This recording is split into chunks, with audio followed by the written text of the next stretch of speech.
जय हिंद, जय मातृभूमि। दोस्तों, मैं कुशिंग आजाद भारत एक बार फिर से आप सभी का हार्दिक अभिनंदन करता हूं आपके अपने यूट्यूब चैनल पर।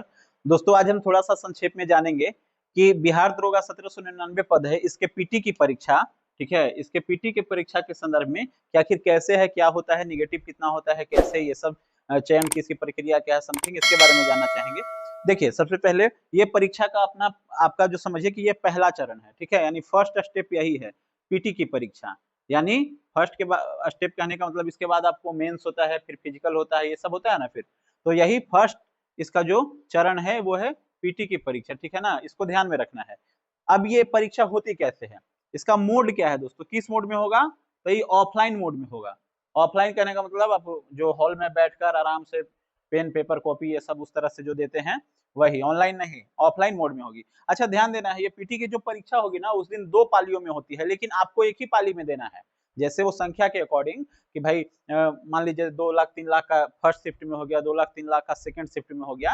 लेकिन इससे ये आप मत सोचिएगा कि आपको दोनों शिफ्ट में बैठना है, ऐसा नहीं है। ठीक है, तो फर्स्ट चरण एक हो गया, ये फर्स्ट चरण में प्रारंभिक परीक्षा होगी। ठीक है, सेकंड ये मोड हो गया आपको ऑफलाइन। थर्ड आपका किस फॉर्मेट में मतलब रहेगा, परीक्षा आपको देना होगा, तो ओएमआर टाइप रहेगा। कैसा? OMR type.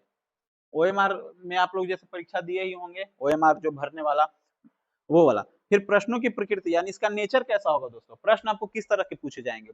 तो प्रश्न आपको ऑब्जेक्टिव टाइप पूछे जाएंगे, यानी वस्तुनिष्ठ टाइप के। ठीक है ना, इसको ध्यान में रखना है।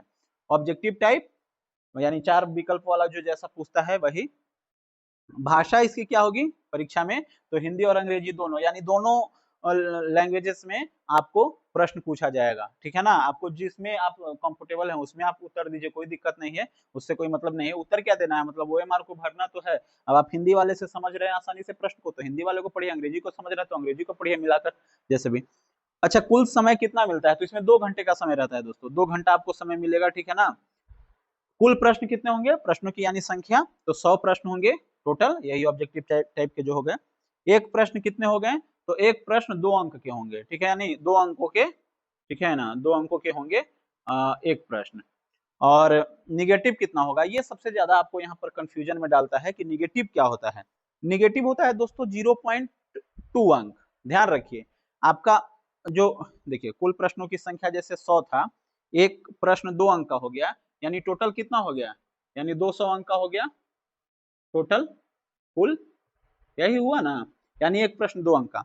तो वैसे निगेटिव पूछा जा रहा है तो 0.2 अंक आपको अंक में निगेटिव, यानी 2 का कितना, ये 10वां भाग, यानी एक प्रश्न का कितना, तो 10वां भाग, इसीलिए 1/10 प्रश्न। देखिए, एक प्रश्न आप सही करते हैं तो 2 अंक मिला।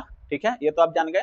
तो 10 प्रश्न जब आप गलत करेंगे तो 0.2 इंटू 10 यानी 2 अंक। तो वही कहने का मतलब है कि 10 प्रश्न तक आप गलत कीजिए तो आपका एक सही वाला खत्म हो जाएगा, मोटा मोटी यही समझिए। और परिणाम क्या होता है, इसका रिजल्ट कैसे आएगा? तो कुल सीटों का लगभग 20 गुना, यानी 20 गुना का मतलब यहाँ पर मैं आपको लिख दे रहा हूँ कितना ये 1999, मतलब मान के चलिए इसको 1800, तो 18 दूनी 36, यानी लगभग 36,000। ठीक है ना, तो ये 36,000 के आसपास लगभग आपको रिजल्ट देगा। 2-400 आगे कर दे या पीछे, यही मोटा मोटी, लेकिन प्लस में ही रहेगा। 36,000 के आसपास आपको ये रहेगा। तो मुझे लगता है कि अब आपको कोई कंफ्यूजन नहीं रहा होगा इसमें।